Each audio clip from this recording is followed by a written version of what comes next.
যখন উত্তর করতে যে ঠেকে যায় একটা ঠেকা ঠেকা ভাব, তখন যখন উত্তরটা জানা হয় ওই উত্তর আর ভোলা হয় না। কথা বলেন। বিশ্বনবী সাহাবাদেরকে প্রশ্ন করলেন, ইন্না মিনাশ শাজারাতি শাজারাতুন লা ইয়াসখুতু ওয়ারাকুহা। ও সাহাবারা, গাছের মধ্যে, বৃক্ষলতার মধ্যে এমন একটা বৃক্ষ আছে, এমন একটা গাছ আছে যেই গাছের কোনো পাতা ঝরে না। মাসালুহা কামাসালুল মুমিন, ওই গাছের দৃষ্টান্ত মুমিনের দৃষ্টান্তের মতো। বলো তো, হাদ্দিসুনি মা হিয়া, দেখি তোমরা পারো কিনা ওই গাছটা কি? কেউ পারে না। কেউ বলে ওই গাছ, কেউ বলে মরুভূমির ওই ক্যাকটাস গাছ, কেউ বলে ওই গুলমলতা, কেউ বলে ওইটা, কেউ বলতে পারে না। বিষ্ণু বললেন কারোটা হয়নি। ইন্নাহা নাখলা, এটা হলো খেজুর গাছ।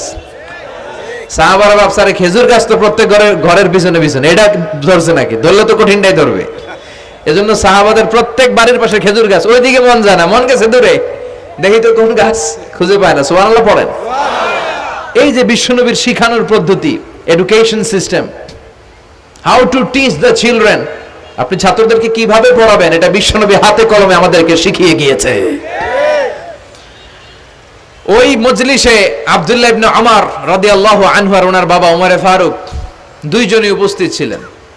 বাড়িতে যাওয়ার পরে ছোট্ট আব্দুল্লাহ ইবনে উমর সাইয়েদনা ওমরে ফারুককে বলেন, আব্বা, বিশ্বনবী যে আজকে প্রশ্নটা করছিল আমি কিন্তু উত্তর জানতাম। সুবহানাল্লাহ কইবেন না? ওমরে ফারুক বললেন, বলো কি, তুমি জানতা যেটা খেজুর গাছ? আব্দুল্লাহ ইবনে উমর বলে, না আমি আবি, হ্যাঁ আমি জানতাম। তো বললা না কেন? তুমি যদি আজকে উত্তর দিতে পারতা তাহলে আরবরা লাল কপালের উট পেলে অনেক খুশি হয়ে যায়। তিনি বললেন, লাল চাঁদওয়ালা উট পেলে মানুষ যেরকম খুশি হয়, আজকে তো আমি অত খুশি হইতাম, বিশ্বনবীর সামনে আমার বুকটা এত বড় হয়ে যেত যে আমার ছেলে উত্তর করতে পেরেছে। আব্দুল্লাহ ইবনে উমর বললেন, আপনি আমার আব্বা, আশেপাশে চাচারা কেউ পারে না, আমি কেমনে কই? সুবহানাল্লাহ কইবেন না? দেখেন বিশ্বনবীর শিখানোর কত চমৎকার পদ্ধতি। তো সে পদ্ধতির অংশ হিসেবে বিশ্বনবী এরকম আঙ্গুল দিয়ে ইঙ্গিত করতেন আর বলতেন, আনা ওয়া কাফিলুল ইয়াতীমি কাহাতাইন, আমি এবং ইয়াতীমের যত্ন যারা করে তারা জান্নাতে একসাথে এইভাবে থাকবো। আবার কিয়ামতের বর্ণনা দিতে যে বিশ্বনবী বললেন, আনা ওয়া সাআতু কাহাতাইন, আমি আর কিয়ামত এরকম পিঠাপিঠি, আমার আর এই দুইটা আঙ্গুলের মাঝখানে যেমনি তেমন ব্যবধান নাই, আমি আর কিয়ামতের মাঝখানেও তেমন ব্যবধান নাই। চিল্লায় পড়েন আল্লাহু আকবার। তাহলে বিশ্বনবীর ঘোষণা অনুযায়ী কিয়ামতের প্রথম আলামত হচ্ছে বিশ্বনবীর স্বয়ং আগমন।